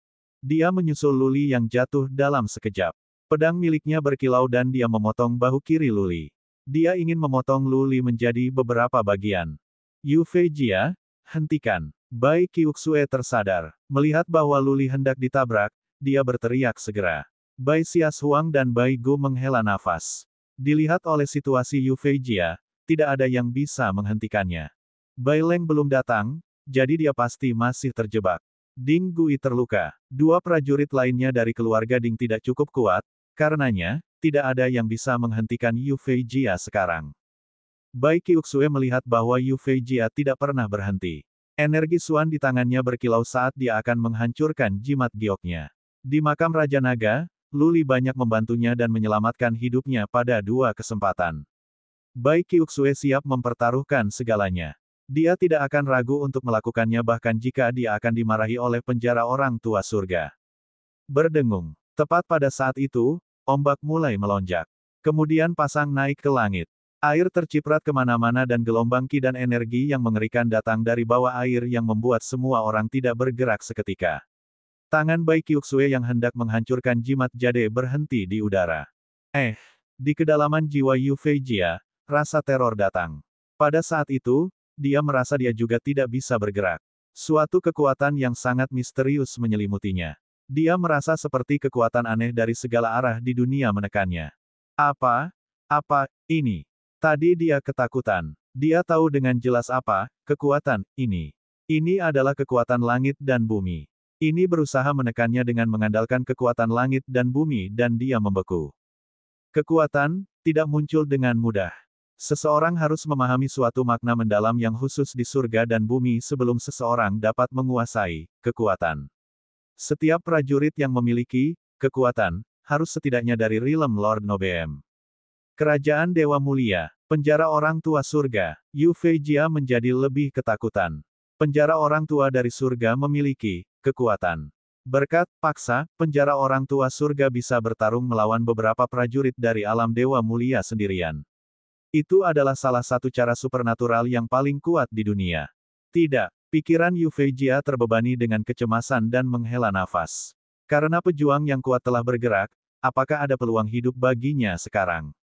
Desir, butiran air menari tiba-tiba berkumpul di udara. Di tengah tatapan mengejutkan dari semua orang, manik-manik air membentuk tangan besar. Tangan besar itu seukuran gajah, seperti tangan Dewa Dami dari ras mamut. Tanpa jeda, tangan besar itu meraih Yu Feijia. Bang! Yu Feijia seperti belalang yang dijepit di tangan pria. Tubuhnya meledak dan berubah menjadi daging cincang yang terbang di sekitar. Sejak dia meninggal, roda takdir juga meledak tiba-tiba. Ledakan. Roda takdir tidak terkoyak. Sebaliknya, itu meledak dengan sendirinya yang menyebabkan gelombang ledakan mengerikan.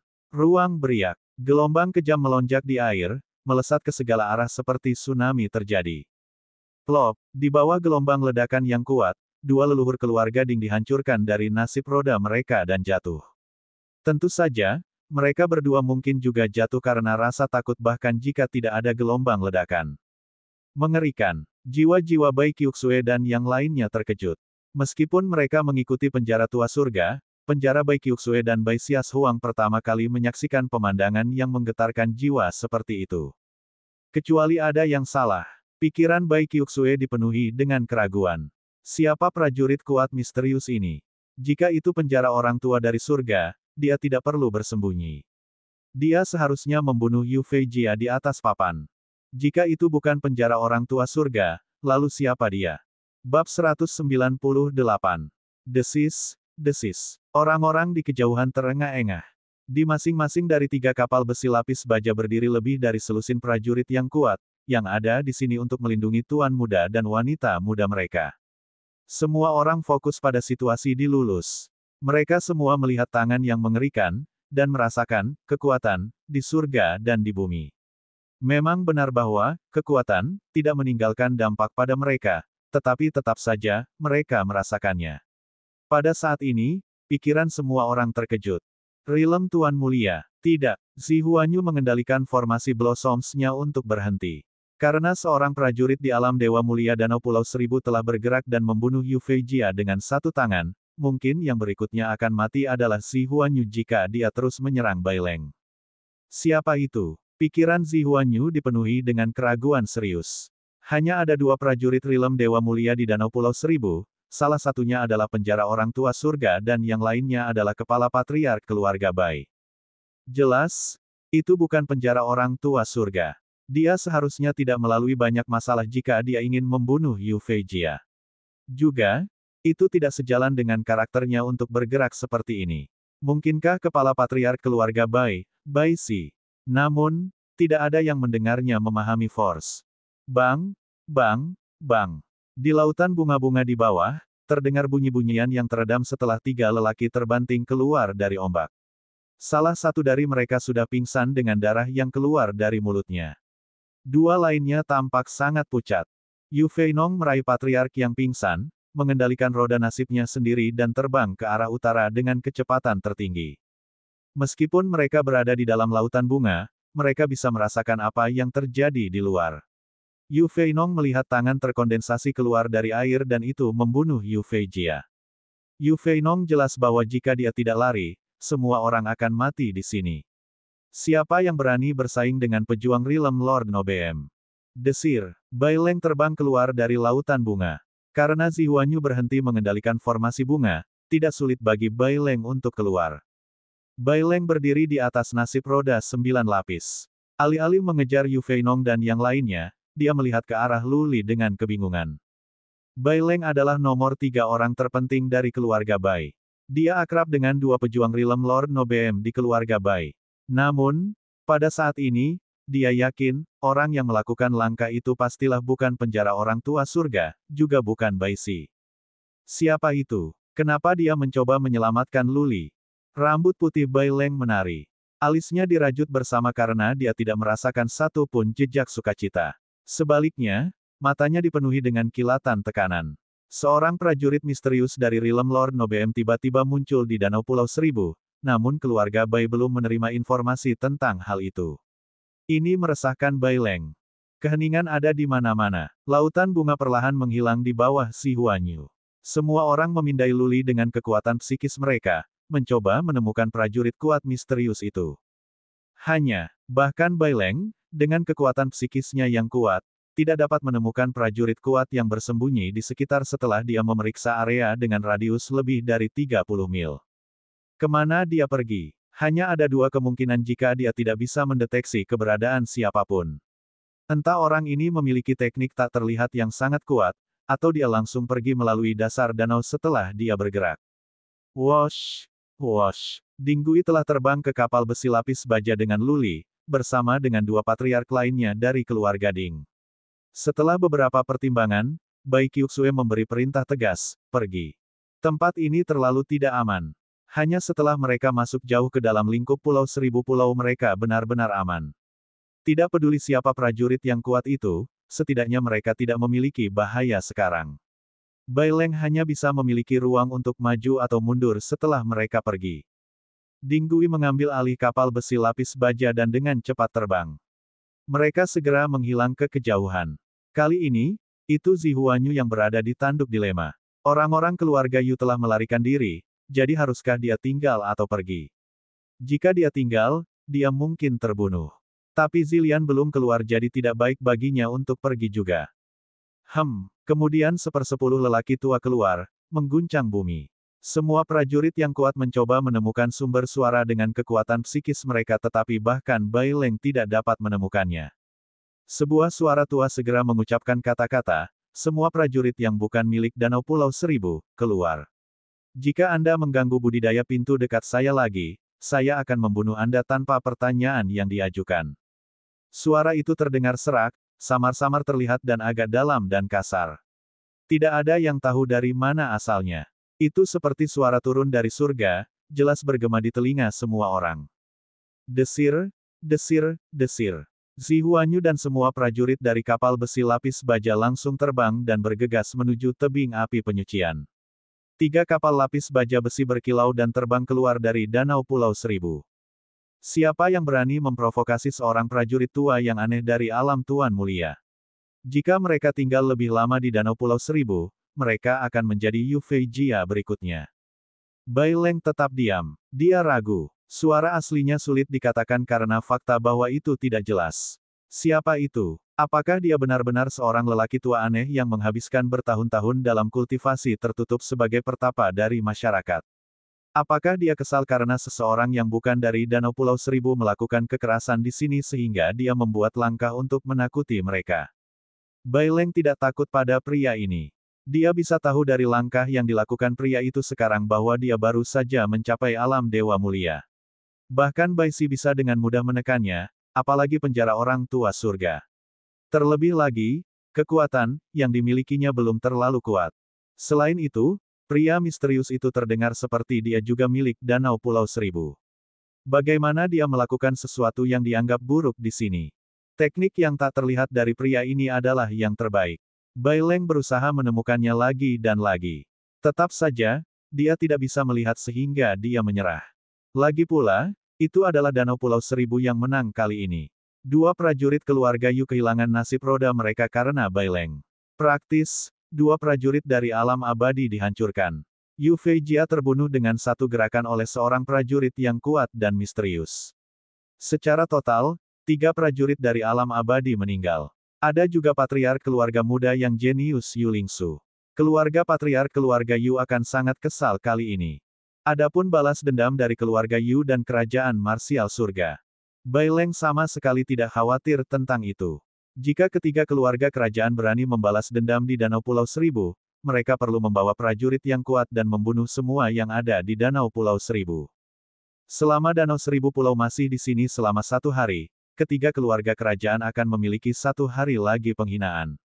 Selama penjara orang tua dari surga masih hidup, ketiga keluarga kerajaan masih akan takut untuk menyerang jalan mereka ke Danau Pulau Seribu. Setelah semua, Bai Leng melihat bahwa semua orang telah pergi ke tebing penyucian. Dia tidak kembali ke danau, tetapi ke pulau kecil. Masih ada orang di makam Raja Naga. Perburuan harta karun belum berakhir. Meskipun peti mati Raja Naga telah terbang, para pejuang yang kuat dari 3 kerajaan-kerajaan masih ada di sini. Bagaimana bisa Bai Leng pergi sekarang? Zihuanyu dan yang lainnya berdiri di tebing api penyucian, tampak muram karena mereka semua merasa malu. Mereka gatal ingin pergi sekarang. Namun, tuan muda dan wanita muda mereka masih di dalam sehingga mereka khawatir. Karena itu, mereka harus menunggu di tebing api penyucian karena malu. Pekik. Beberapa jam kemudian, seekor Goshaok mendarat di pulau kecil itu. Bai Leng mengambil catatan dari kaki Goshaok, membacanya dan sedikit mengangguk. Bai Qiuxue dan yang lainnya telah tiba di Pulau Blacktooth. Saat ini, mereka harus berteleportasi ke Pulau Penjara Surga. Mereka tidak secara resmi aman. Datang dan kirim pesan kembali. Setelah beberapa pemikiran, Bai Leng berteriak dengan suara yang dalam. Seorang pengintai Bai Leng datang entah dari mana. Dia berlutut dan berkata, "Tuan Leng, apa kata itu?" Bai Leng memerintahkan, kirim pesan kembali ke keluarga tentang masalah yang terjadi di sini. Mintalah keluarga kami untuk mengirim seseorang untuk menyelidiki prajurit yang kuat dari alam mulia. Juga, beritahu Yan tentang situasi Luli dan minta dia melakukan apa yang dia lakukan, melihat cocok. Petik 2. Scout dengan cepat menyiapkan pesan itu dan meminta Goshaok untuk mengirim membawanya kembali. Itu adalah jenis bis Suan di udara yang khusus digunakan untuk mengirim pesan. Itu cepat. Pesan itu akan sampai ke kota penjara surga dalam waktu singkat. Bai Leng tidak ingin mengkhawatirkan dirinya sendiri tentang apa yang akan terjadi nanti. Dia adalah Patriark Hall of Combat. Ada leluhur lain untuk menangani sisa masalah ini. Suan skill dari Soul kategori. Dalam pikiran Bai Leng adalah raungan mengejutkan yang diberikan Luli dan asumsi Bai Qiuxue. Dia melihat ke arah pulau penjara surga dan dengan dingin berkata, "Pang, jika kamu tahu bagaimana harus bersikap, kamu akan menemukan tempat di Danau Pulau Seribu. Qiuxue kita menganggap sangat tinggi dirimu. Mungkin kamu bisa menjadi bangga menantu keluarga kami. Semuanya tergantung pada jika Anda memiliki akal bagaimana untuk bertindak." Petik 2. Bab 199. Luli dan yang lainnya telah tiba di kota penjara surga. Karena takut bahwa seseorang dari keluarga Yu akan memburu mereka dan menyerang mereka secara rahasia, Bai Qiuxue membawa semua orang kembali ke kota penjara surga sekaligus. Semua tuan muda dan wanita muda ketakutan. Hanya setelah mereka kembali ke kota penjara surga barulah mereka benar-benar menenangkan pikiran mereka. Luli sudah pingsan. Meskipun Yu Feijia mendarat tidak lain dari pukulan biasa padanya, prajurit rilem abadi sangat kuat dan kuat. Semua tulang di dada Luli hancur. Pada akhirnya, Luli bahkan memukul Yu Feijia meskipun fakta bahwa ia membawa cedera serius yang membuat cedera lebih serius. Begitu Luli naik ke kapal besi lapis baja, dia pingsan. Pergi ke Gunung Bai Emperor. Setelah mereka tiba di kota penjara surga, Bai Qiuxue segera meminta semua orang untuk pergi ke Gunung Kaisar Bai. Belum ada yang pulih dari keterkejutan, jadi mereka tidak ingin pergi sekarang. Mereka semua mengikuti Bai Qiuxue ke Gunung Bai Emperor dengan susunan yang tangguh. Tentu saja, untuk dapat pergi ke Gunung Bai Emperor adalah hak istimewa khusus bagi banyak orang. Tepat ketika mereka naik ke Gunung Kaisar Bai, mereka melihat Nyonya Yan menunggu dengan kepala pejabat Bai. Melihat bahwa Ding Gui membawa Luli yang berlumuran darah, Kilatan dingin muncul di mata Nyonya Yan ketika dia bertanya, apa yang terjadi? Kepala pelayan Bai, mengatur semua orang untuk beristirahat. Perlakukan Luli dengan baik. Perlakukan Luli dengan baik. Qiuxue dan Xias Huang, ikut dengan saya. Petik 2. Chief Steward Bai mengatur semua orang untuk beristirahat di benteng. Nyonya Yan membawa Bai Qiuxue dan Bai Xias Huang ke paviliun outdoor. Bai Xias Huang mengobrol sepanjang jalan ke paviliun tanpa henti tentang hal-hal yang terjadi di makam Raja Naga, penderitaan dan hal-hal aneh. Kemudian dia menuduh keluarga Yu di banyak akun dan kemudian berbicara tentang prajurit kuat yang misterius. Pada saat mereka tiba di paviliun terbuka, Nyonya Yan sudah mengerti jalannya. Dia bertanya pada Bai Qiuxue tentang beberapa hal penting dan mengerutkan kening. Bai Ding. Setelah beberapa saat berpikir mendalam, Nyonya Yan berteriak. Seorang pria muncul. Dia berlutut dan berkata, Nyonya. Tanpa melihat pria ini, Nyonya Yan melambaikan tangannya dan berkata, laporkan masalah ini kepada kepala patriark dan minta dia untuk memutuskan. Pria itu menghilang. Kemudian Nyonya Yan memandang Bai Qiuxue dan berkata, Qiuxue, apakah luka Anda sangat serius? Tidak masalah. Bai Qiuxue mengangguk dan berkata, syukurlah kita memiliki Luli. Kalau tidak, kita semua akan mati di Gunung Naga Raja. Suan keterampilan kategori jiwa. Dia bisa membunuh prajurit di ranah yang lebih tinggi. Nyonya Yan mengingat kembali pernyataan dan asumsi Bai Qiuxue sebelumnya. Matanya yang seperti mutiara bersinar.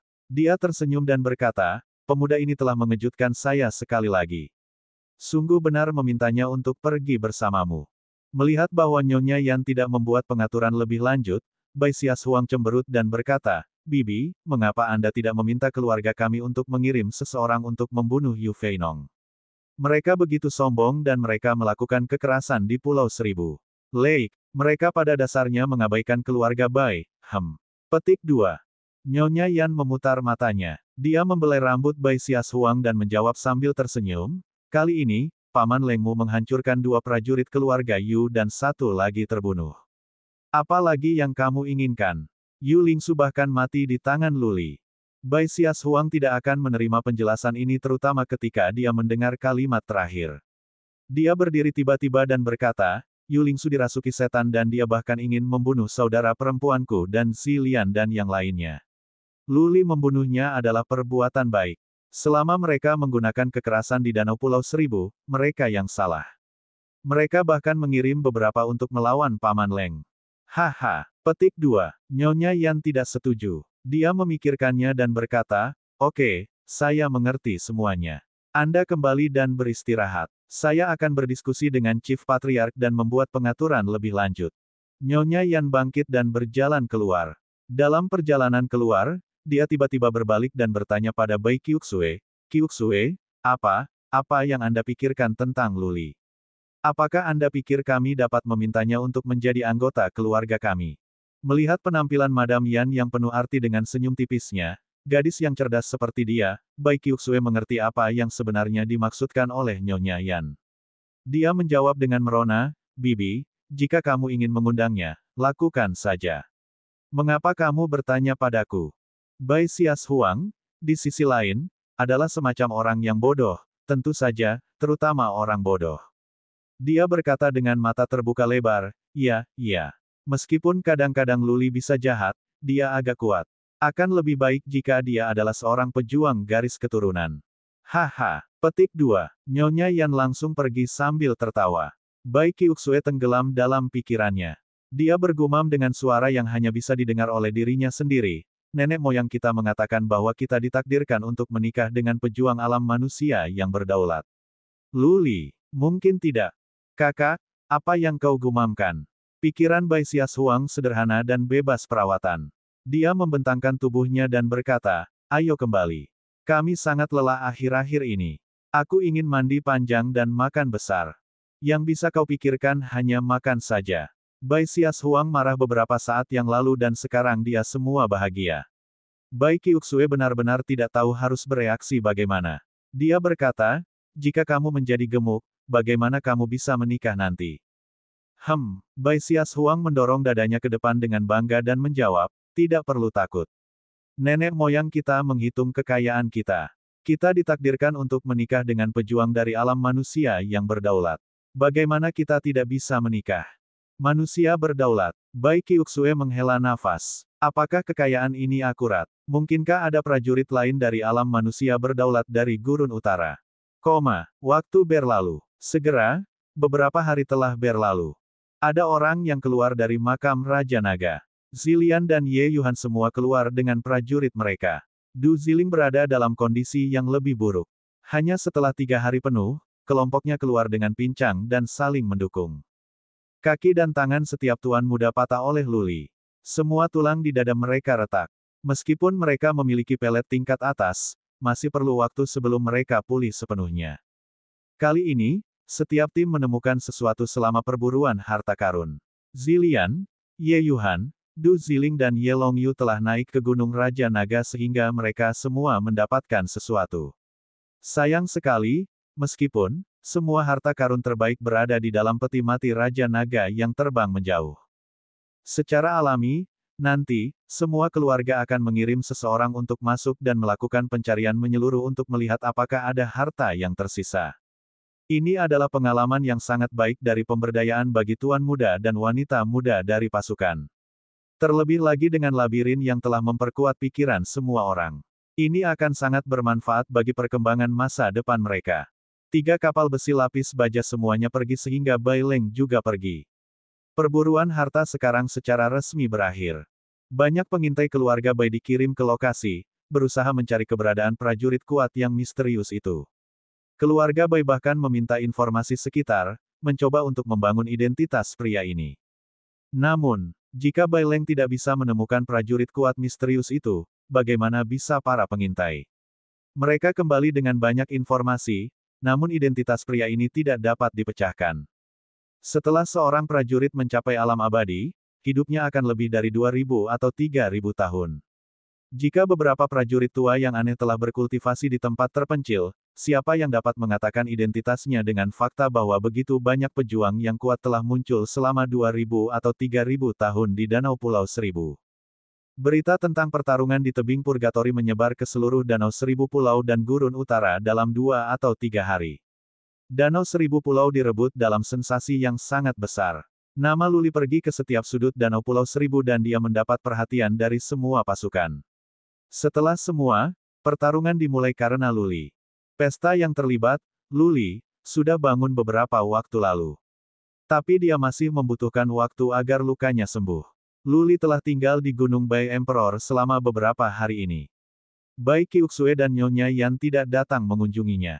Hanya Chief Steward Bai yang akan datang sesekali. Menjelang sore hari keempat, Nyonya Yan akhirnya muncul.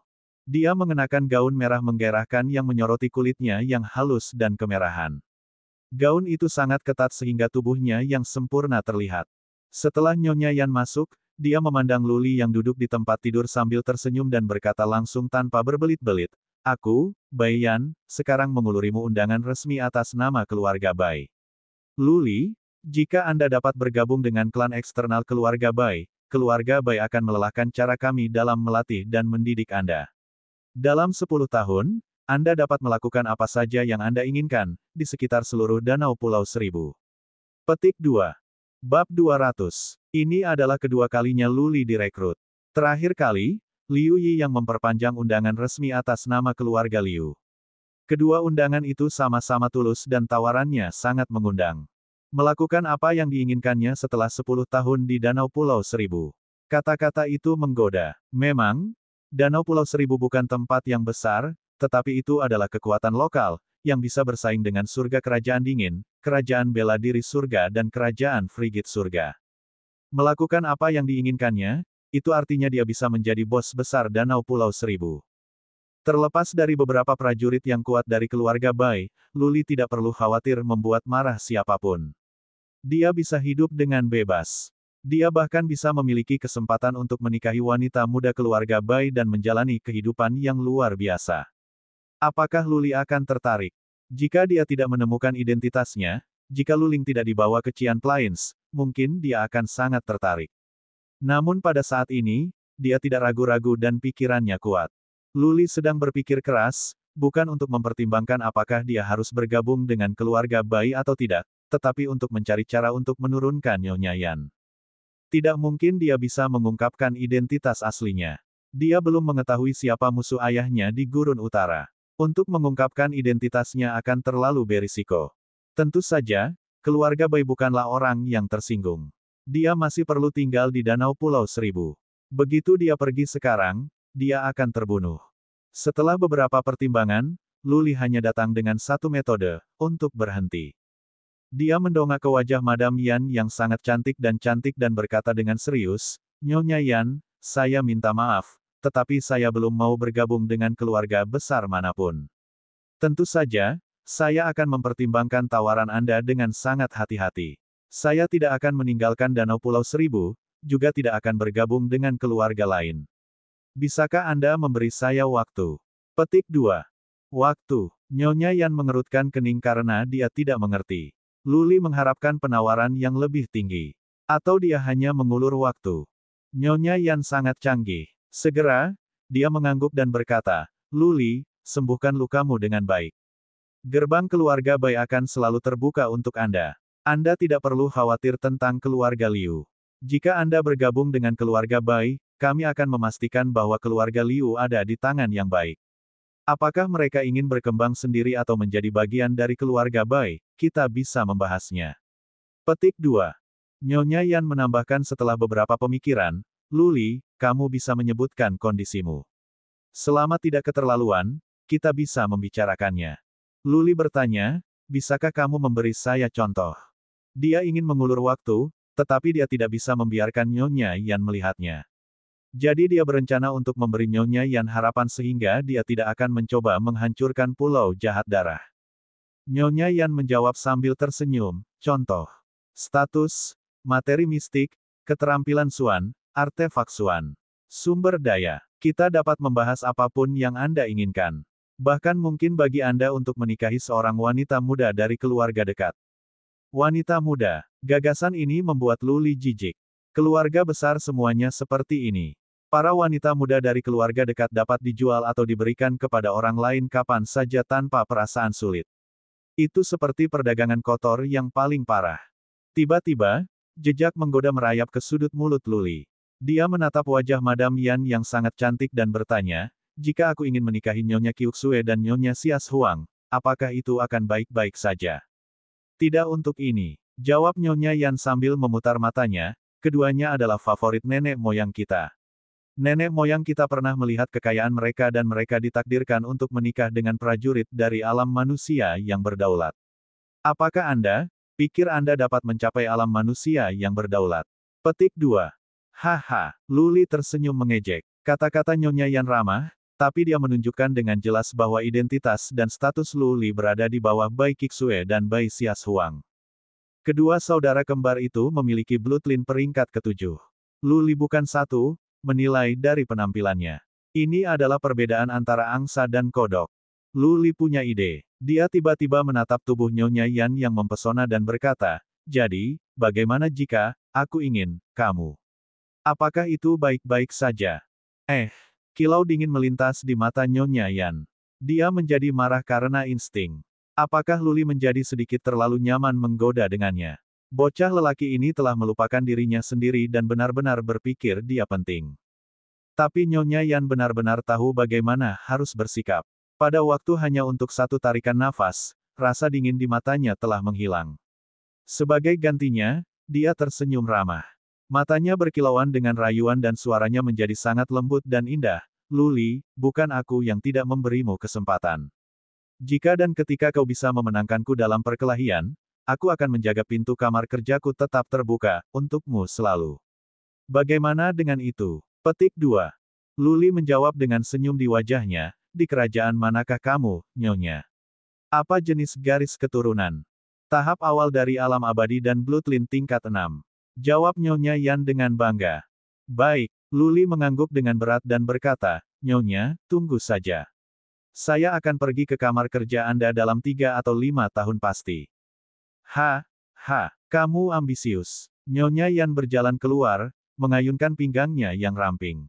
Di ambang pintu, dia melihat kembali ke arah Luli dan tersenyum padanya, "Luli, jika kamu ingin pergi ke tempat tidurku, kamu tidak dapat melakukan itu tanpa sumber daya dari keluarga besar. Pikirkan tentang hal ini. Aku sedang menunggu untukmu. Petik 2. Sirene, Sirene. Nyonya Yan pergi. Tapi pikiran Luli terganggu karena godaannya. Wanita ini benar-benar sebuah karya, layak atas nama janda hitam. Dia pada dasarnya adalah kutukan seorang pria. Betapa menggairahkannya untuk menidurinya. Luli duduk di sana, tenggelam dalam pikirannya. Tetap saja, dia tidak bisa menemukan cara yang lebih baik, kecuali untuk mengulur waktu.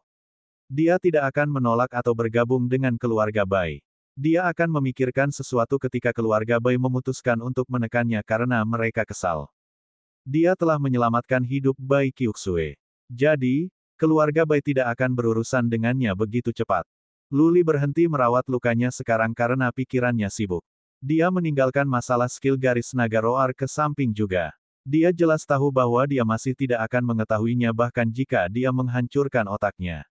Luli memiliki karakter yang optimis. Selama tubuhnya baik-baik saja, dia bisa mengesampingkannya. Dia bisa memikirkannya nanti ketika lukanya sembuh dan dia kembali ke Pulau Jahat Darah. Kanan. Setelah Luli duduk sejenak, dia tiba-tiba teringat sesuatu. Dia belum memeriksa beberapa harta yang didapatnya dari Gunung Naga. Little White mencapai puncaknya sebelum dia melakukannya dan memperoleh perkamen. Kemudian ia mengambil cincin interspatial dari pegangan senjata surgawi dari Raja Naga. Pada akhirnya, ia menyambar cincin antar pihak Yulingsu. Berdengung. Setelah memastikan bahwa tidak ada seorang pun, Luli mengambil perkamen kuno yang terlihat dari interspatial ring. Dia mengerutkan kening setelah dia melihat-lihat karena kata-kata di perkamen juga ditulis dalam skrip materai yang dia tidak bisa mengerti. Aku akan meminta Bongkok Tian untuk membacakannya untukku. Menyingkirkan perkamen itu, Luli kemudian mengeluarkan cincin antar pihak Yulingsu dan menuangkan suan energi ke dalamnya. Yulingsu sudah mati sehingga koneksi aslinya tidak ada. Luli dengan mudah mengubah cincin itu menjadi miliknya. Bagus, cukup bagus. Luli memfokuskan pikirannya di cincin interspatial. Dia tersenyum lebar. Yulingsu adalah patriark muda keluarga Yu dan dia benar-benar mendapatkan beberapa barang bagus di atas ring. Setidaknya ada lebih dari 1 juta kristal suan. Jumlah artefak suan, armor dan bermacam-macam pelet juga sangat besar. Bahkan ada buku keterampilan suan yang pasti bagus. Luli melakukan perhitungan kasar dan tiba pada kesimpulan bahwa barang-barang di sana layak setidaknya hampir 10 juta kristal suan. Luli menyingkirkan cincin interspatial Yulingsu setelah beberapa pemeriksaan. Kemudian dia mengeluarkan cincin antar paha pada Divine Weapon Dragon King. Sambil menuangkan suan energi ke dalamnya, dia berdoa dalam hati, tolong jangan kosong. Tolong jangan. Cincin interspatial yang kosong akan bernilai 10 juta kristal suan, memang, tidak sedikit. Tapi Luli masih berharap ada beberapa harta di dalamnya. Apapun yang menjadi milik Raja Naga akan sangat berharga. Berdengung. Akhirnya interspatial ring menyala. Situasi di dalam cincin interspatial muncul di benak Luli. Pada saat itu, Luli gemetar tiba-tiba. Cincin itu jatuh ke ranjangnya. Dia berkata dengan bibir bergetar dan bergetar, aku kaya. Aku kaya sekarang. Bab 201. Cincin interspatial besar, 10 kali lebih besar dari yang dimiliki Luli. Ruang di dalamnya adalah ukuran sebuah kastil. Tidak ada banyak di dalam, cukup kosong, dengan hanya lebih dari puluhan macam bahan mistis, di antaranya, meskipun, Luli menemukan 3 yang sangat akrab. Buah ular surga. 3 buah ular surga akan bernilai lebih dari 100 juta kristal suan. 3 buah ular surga ditempatkan di antara semua bahan mistis lainnya alih-alih berada di kotak batu giok. Apa artinya itu? Itu berarti bahwa bahan mistik lainnya adalah dari peringkat yang sama dari buah ular surga. Yang paling kritis adalah, ada 6 kotak giok. Apapun yang ada di kotak giok harus lebih berharga daripada buah ular surga. 34, 35, 36. Luli menghitung dan ada 36 bahan mistis. Dia hanya tahu buah ular surga, bukan yang lain. Jika setiap orang sama berharganya dengan buah ular surga, maka mereka semua akan sangat berharga. Berdengung, Luli menuangkan suan energi ke dalam cincin dan 6 kotak giok di tangannya. Dia membuka kotak-kotak itu dengan tangan gemetar. Di kotak giok pertama adalah rumput mistis, sangat indah, seperti naga mini berwarna emas. Segera setelah dia membuka kotak giok, aroma yang mendalam menyebar. Luli merasa sangat nyaman menciumnya. Itu pasti beberapa bahan mistik kedudukan tertinggi. Luli menutup kotak itu setelah satu kali melihat, karena khawatir bahwa kemanjurannya akan dijinakkan. Keenam kotak itu semuanya sama. Luli membukanya satu persatu dan menyadari bahwa barang-barang di keenam itu identik, rumput mistik emas berbentuk naga. Dia bergumam ragu, benda apa ini? Dia hampir tidak tahu apa-apa tentang bahan mistik dan ramuan. Dia harus meletakkan kotak giok ke dalam cincin antar pangkal dan itu ke cincin antar pusunya sendiri. Saya kaya. Dia mengepalkan giginya dengan wajah memerah, hampir tidak bisa menahan diri dari kegembiraan.